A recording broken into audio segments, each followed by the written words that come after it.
মায়ার নবী এমন নবী, তিনি যখন মা খাদিজাতুল কুবরা রাদিয়াল্লাহু তাআলা আনহুর বাড়িতে রাখালের দায়িত্ব তিনি নিলেন।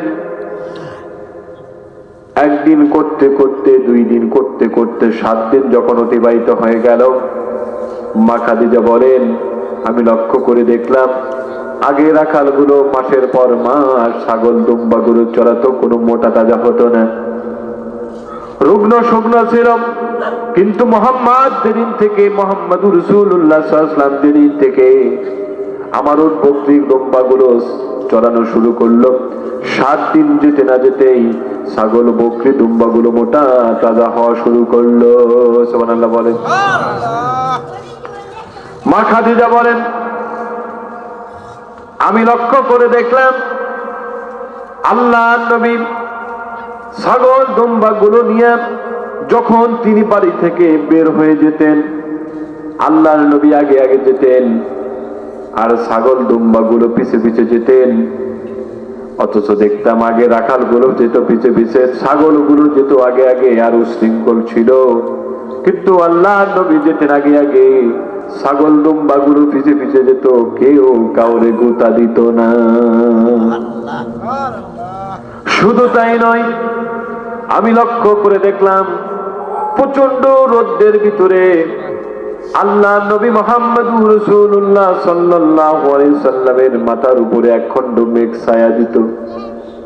হঠাৎ একদিন দেখি শুধু দূর বকরি আর দুম্বাগুলো দেখা যায়, মুহাম্মদ সাল্লাল্লাহু আলাইহি সাল্লামকে দেখা যায় না, হুজুরকে দেখা যায় না। আমার মনের মধ্যে চিন্তা জাগ্রত হলো, আল্লাহর নবী বুঝি কোথায় গেল? তখন তিনি একটু চিন্তায় জাগ্রত হয়ে গেলেন, চিন্তায় পড়ে গেলেন, মুহাম্মদ কোথায় গেল? মা খাদিজা বলেন, আমি আমার ঘরের ছাদের উপরে উঠলাম, ছাদের উপর থেকে লক্ষ্য করে দেখলাম আল্লাহর নবী মুহাম্মদুর রাসূলুল্লাহ সাল্লাল্লাহু আলাইহি ওয়াসাল্লাম একটা পাহাড়ের পাদদেশে তিনি শুয়ে আছেন, আর পায়ের কাছ থেকে কে একটা সাপ, মাথার কাছ থেকে সাপ যেন তারে দংশন করছে, কামড় দিচ্ছেন। আমি চিৎকার শুরু করে দিলাম, কে কোথায় আসো, তাড়াতাড়ি আসো, মুহাম্মদকে সাপে দংশন করেছে। সবাই লাঠি সোটা নিয়ে যখন মুহাম্মদ সাল্লাল্লাহু আলাইহি ওয়াসাল্লামের কাছে আমরা চলে গেলাম, যাওয়ার পরে কোনো সাপ আমরা দেখতে পেলাম না। আল্লাহর নবীকে ডাকলাম, ও মুহাম্মদ ওঠো, তোমার না সাপে দংশন করেছে। আল্লাহর নবী উঠলেন, উঠে বসলেন আর বললেন, খাদিজা, ও যদি সাপে দংশন করতো তাহলে আমার পায়ে চিহ্ন থাকতো, হাতে চিহ্ন থাকতো, চিহ্ন তো নাই।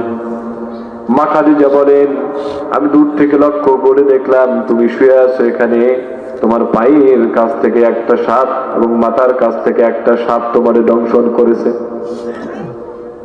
হুজুর বলেন, খাদিজা রে, তুমি যদি সাপ দেখে থাকো মিথ্যা দেখো নাই, কিন্তু ওই সাপ আমারে দংশন করে নাই।